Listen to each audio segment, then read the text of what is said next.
Hello students, in the last video we already discussed about the structure of proteins, very important concept, structure of proteins. In this video I am going to take another important concept, that is denaturation of proteins.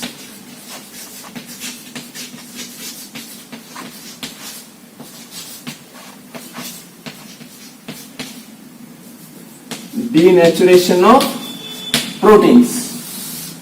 What is this denaturation of proteins? Remember students, this is one of the process which brings the change in physical and biological activities of the proteins. Remember, this is very important for 1 mark question. What is denaturation of proteins? It is one of the process which brings change in the physical and biological activities of the proteins. Remember students, in presence of this denaturation of proteins process, the primary structures of the protein cannot change, but secondary and tertiary structures of the proteins become changes. Next, example for denaturation of proteins. Boiling of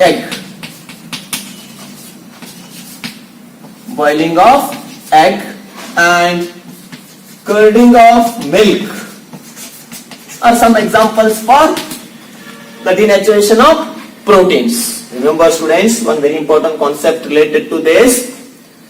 During denaturation of proteins process, the primary structures of the proteins cannot changes, but secondary and tertiary structures become changes due to the breaking of the hydrogen and disulfide linkages present in a proteins.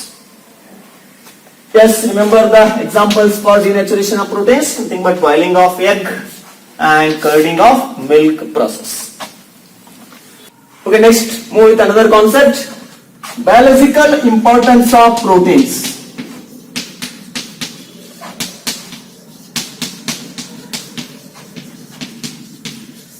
Biological importance of proteins.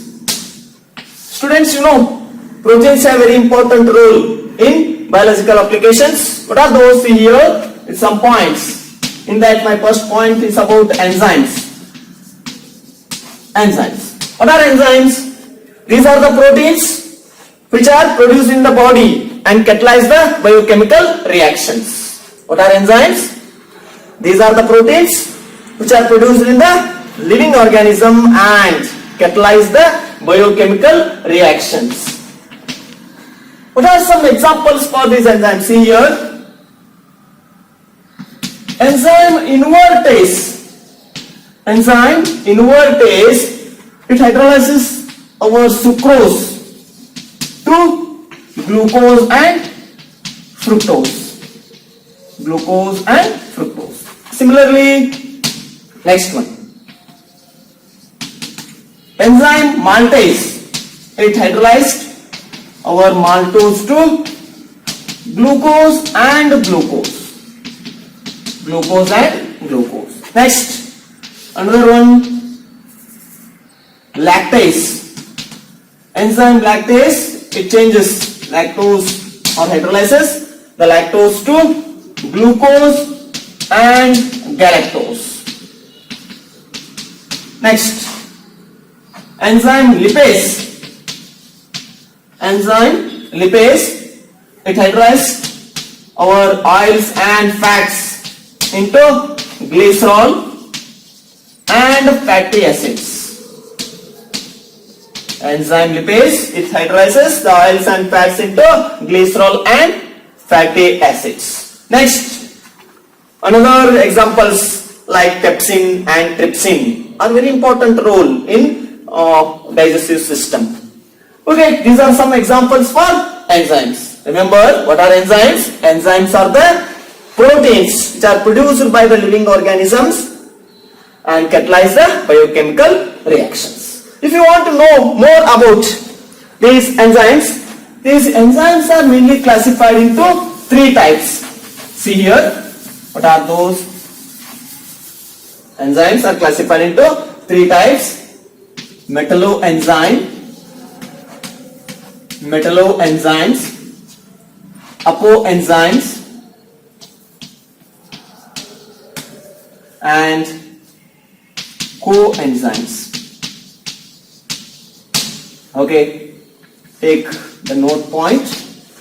Usually enzymes are classified into three types: metalloenzymes, apoenzymes and coenzymes.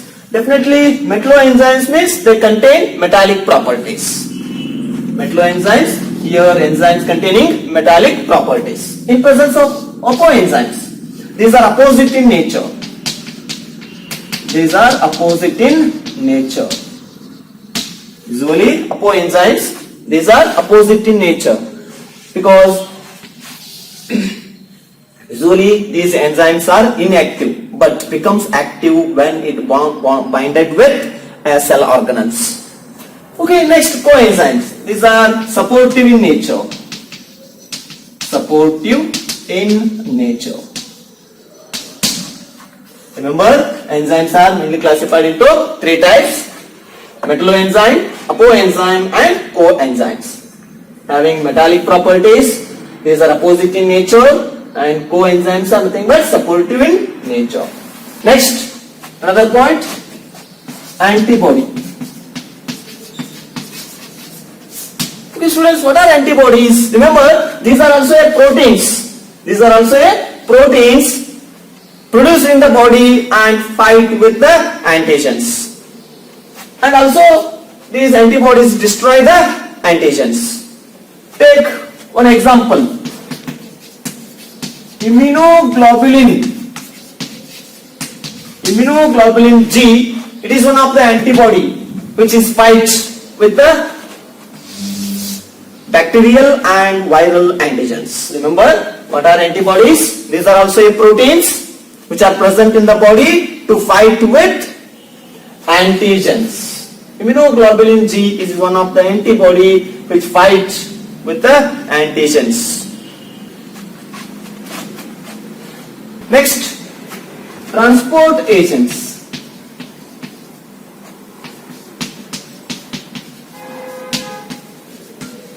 Transport agents. Remember, what are these transport agents?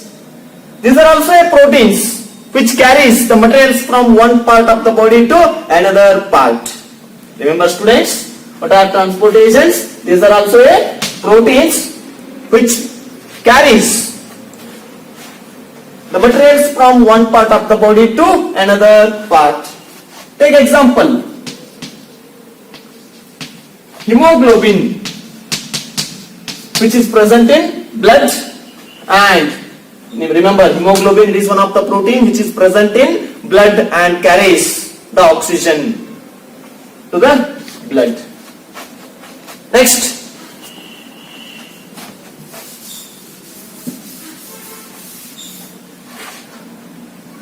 hormones. What are hormones? Remember, students, these hormones are the group of biomolecules. These are the group of biomolecules which are secreted by the ductless glands. Hormones are the group of biomolecules which are secreted by the ductless glands. Take an example, insulin. Remember, insulin, it is one of the hormone which regulates the blood sugar level. Remember, insulin, it is one of the hormone which regulates the blood sugar level in the blood, and it is secreted by the pancreas. Remember, insulin, it is the hormone secreted by pancreas. Another one, oxytocin. It is one of the hormone which is secreted by the pituitary gland. Insulin, it is secreted by pancreas, and oxytocin, it is secreted by pituitary gland. Then you want to know more about these hormones. See here, these hormones are again classified into three types. What are those? Peptide hormones.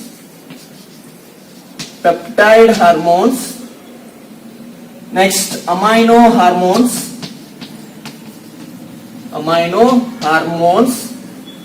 Then steroid hormones. steroid hormones. What are peptide hormones? In this type of or these type of hormones contain polypeptide chains of alpha amino acids. Polypeptide chains of alpha amino acids are observed in peptide hormones. Next, amino hormones. Remember, these are the derivative of amino acids. And steroid hormones. These are the group of natural compounds widely spread in plants and animals. Estrogen, androgens are the some examples for steroid hormones.